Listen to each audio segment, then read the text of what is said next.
BRS తప్పిదాల వల్ల మేడిగడ్డ, సుందిళ్ల, అన్నారం బ్యారేజీలు పనికిరాకుండా పోయాయని నీటిపారుదల శాఖ మంత్రి ఉత్తమ్ కుమార్ రెడ్డి పునరుద్ఘాటించారు. 3 బ్యారేజీల్లో నీళ్లు నిల్వ చేయొద్దని ఎన్డీఎస్ఏ నిపుణుల నివేదిక తేల్చి చెప్పిందని గుర్తు చేశారు. 1,50,000 కోట్లకు పైగా ప్రాజెక్టులపై ఖర్చు చేసినా ఉపయోగం లేకుండా పోయిందని ఉత్తమ్ విమర్శించారు. కేటీఆర్ కన్నెపల్లి పర్యటనను విమర్శించిన మంత్రి చేసిందంతా చేసి మొసలి కన్నీరు కారుస్తున్నారని ఆక్షేపించారు.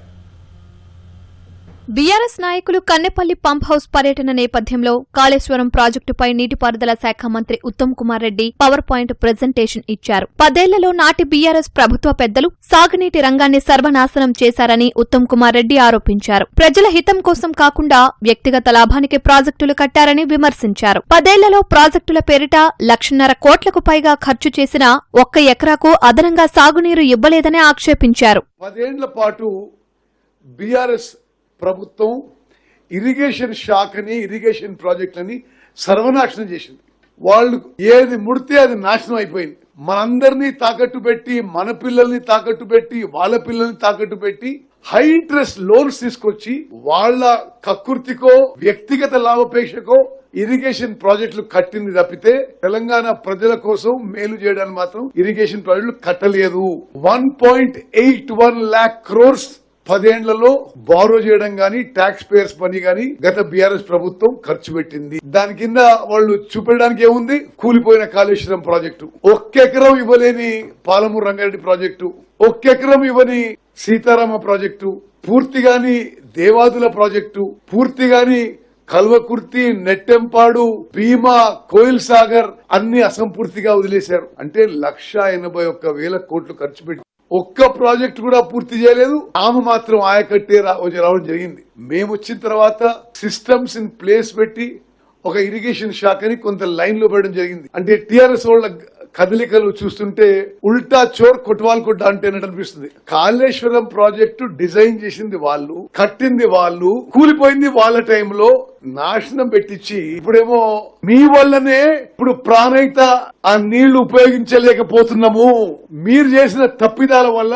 మేడిగడ్డ, అన్నారం, సుందిళ్ల బ్యారేజీలు ఉపయోగం లేకుండా పోయినాయి.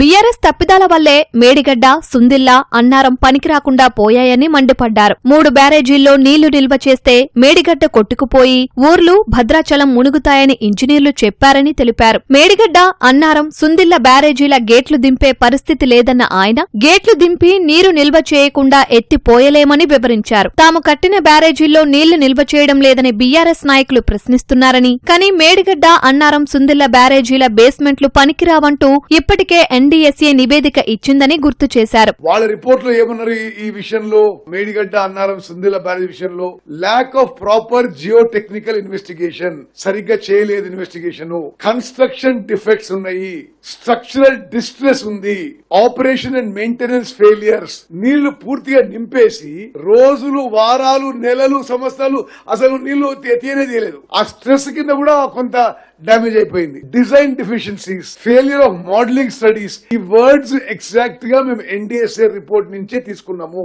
Dam safety aspects ignored, significant structural distress across all 3 barrages. మీరే నాశనం చేసిండ్రు, ఇంకా ఎక్స్పర్ట్ తీసుకొచ్చిన వారు రిపేర్ చేయడానికి. వాళ్ళకేం తెలియదు, మీకు తెలుసు అంటే దాని గురించి అవి మూర్ఖపు మాటలకి మేము జవాబు ఇచ్చేది లేదు. ఇవన్నీ ఎందుకు గుర్తు చేస్తున్నారంటే నీళ్ళు ఎత్తిపోయింది అంటారు. అన్నారం అండ్ సుందిళ్ల బ్యారేజెస్ లో కూడా ఇదే పరిస్థితి అని చెప్పి ఎన్డీఎస్ఏ రాసిచ్చింది. ఎన్డీఎస్ఏ తుది నివేదికను సమగ్రంగా అధ్యయనం చేశాక నిపుణుల బృందం వివిధ పరీక్షలు జరుపుతోందని, వచ్చే వర్షాకాలం నాటికి అందుబాటులోకి తెస్తామని ఉత్తమ్ సూచనప్రాయంగా వెల్లడించారు.